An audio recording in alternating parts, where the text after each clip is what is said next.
एक बार की बात है। एक राजा था। वो राजा बहुत दयावान और दिलदार था। अच्छा था, लोगों की मदद किया करता था। वो राजा कई बार रात के समय में भेष बदल कर अकेले ही अपने राज्य का चक्कर लगाया करता था, ये देखने के लिए कि उसके राज्य में सब कुछ ठीक ठाक चल रहा है या नहीं, सारे लोग सुख शांति से जी रहे हैं या नहीं।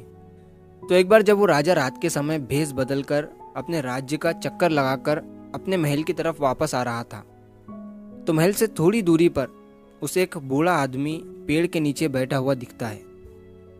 ठंड का समय था और बूढ़े आदमी के पास कोई गर्म कपड़ा या कंबल नहीं था। वो बूढ़ा आदमी पेड़ के नीचे सिकुड़ कर बैठा हुआ था।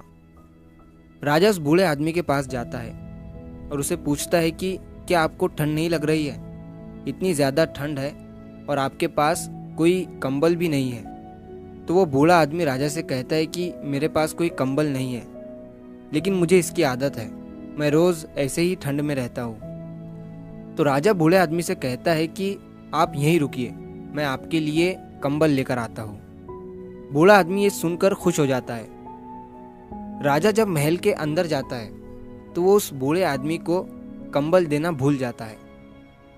अब अगले दिन जब सुबह होती है तो महल के बाहर बहुत सारी भीड़ जमा हो जाती है।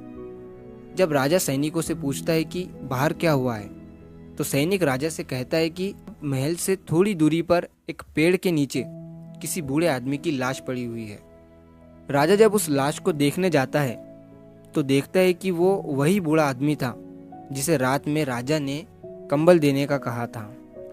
ये देखकर राजा बहुत दुखी हो जाता है और जब वो उस बूढ़े आदमी की लाश के थोड़ा करीब जाता है तो देखता है कि वहाँ ज़मीन पर उस बूढ़े आदमी ने रेत पर कुछ लिखा हुआ था।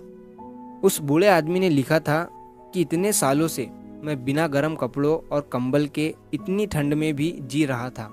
मेरे पास कंबल नहीं था, लेकिन उस ठंड से लड़ने की मानसिक शक्ति थी।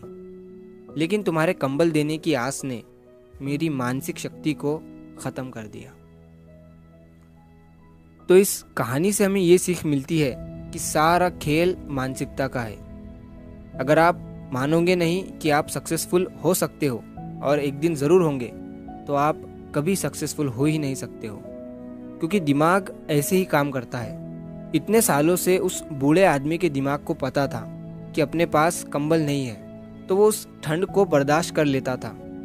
लेकिन जैसे ही दिमाग को पता चला कि थोड़ी देर में कंबल मिलने वाला है, तो उसने अपने बर्दाश्त करने की पावर को ख़त्म कर दिया। इसी तरह जब आप अपने दिमाग से बोलते हो कि अगर ये नहीं हो पाया तो कुछ दूसरा कर लूँगा, तो आपका दिमाग उस काम को करने में अपना 100% देगा ही नहीं, क्योंकि आपके पास दूसरा ऑप्शन भी है। और जिस टाइम आपके दिमाग को पता चलता है कि कुछ भी हो जाए मुझे ये करना ही पड़ेगा, इसके सिवा मेरे पास कोई रास्ता ही नहीं है, तब आपका दिमाग आपको ऐसी शक्ति देता है कि वो 100% के भी आगे निकल जाती है। तो अपनी मानसिकता, अपना माइंडसेट सही बनाओ और अपने दिमाग को ये कहो कि मैं ये कर सकता हूँ, तभी आपका दिमाग उस काम में अपना 100% दे पाएगा।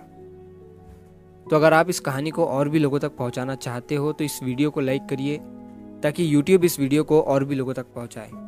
और अगर कहानी अच्छी लगी हो तो हमारे चैनल को सब्सक्राइब ज़रूर करिए। मिलता हूँ मैं अगली बार इसी तरह की कहानी के साथ। तो सब्र करो, शुक्र करो और ज़िंदगी में आगे बढ़ो।